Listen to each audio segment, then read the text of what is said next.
One of the obvious things to track for this issue of the Core Gap report, the events in Libya and the kind of unprecedented turn taken when the UN Security Council approved a no-fly zone with NATO taking the lead. Basically only the second time that the UN Security Council has cited the responsibility to protect notion in terms of civilian populations trapped in a civil conflict. Wikistrat thinks it's rather fascinating how President Obama basically hung back from the events in Libya, basically downplayed their importance in U.S. foreign policy, kept his focus more on Egypt, events there, and more on Iran and the Persian Gulf and the containment strategy that's long been pursued there, and basically said to the world, the United States will not act unless the UN Security Council and NATO step forward and lead the way.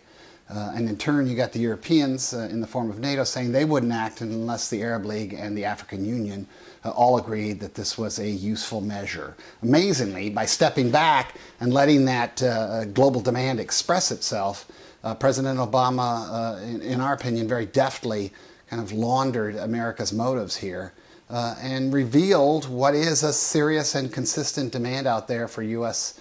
Leviathan services, our ability to come in with cutting-edge military assets and lead the kind of effort that's unfolding now with the NATO no-fly zone. Now, that NATO no-fly zone arrives just in time to stop the slaughter in Benghazi that was unfolding, and as President Obama noted in his speech to the American public recently, that's a city of about 700,000, so you could describe this as sort of President Obama's Srebrenica moment, when he decided not to be a repeat of Bill Clinton, but also not to be a repeat of George W. Bush. So you get the balancing between wanting to act in time, but not wanting to make this America's war. And as he pointed out in his speech, having pulled off this turn of events in terms of the U.S. combined NATO response in the last month, that's a pretty fast response when you compare it to other historical efforts by the West to intervene in these sorts of situations.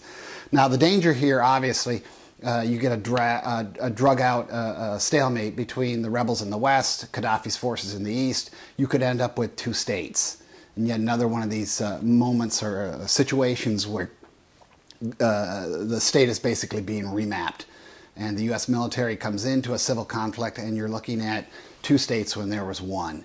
If the two states emerge as an outcome near term, or maybe even longer term, NATO will be sucked into a nation-building effort in the West.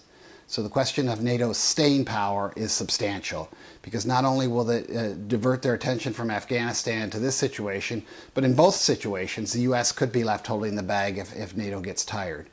And the Europeans don't exhibit the kind of staying power necessary for the task at hand.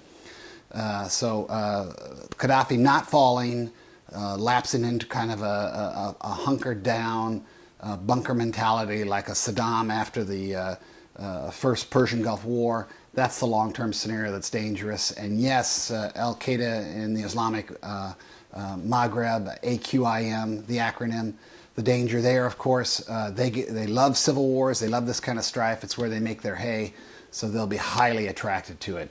Additional concerns you have, the price of Brent crude oil up to about $115 a barrel right now. Conceivably could head into that $150 range if this thing drags out for quite some time. So for the United States, specifically for NATO in general, speed is of the essence here. We would argue it needs to make, collectively, NATO, all the efforts necessary to speed this thing along to the point where strategic despair is created for Gaddafi and the potential to talk him into some sort of asylum outcome here comes about. Otherwise, the longer this thing goes, the worse for the global economy and the worse it is for NATO in terms of the cost it's likely to extract.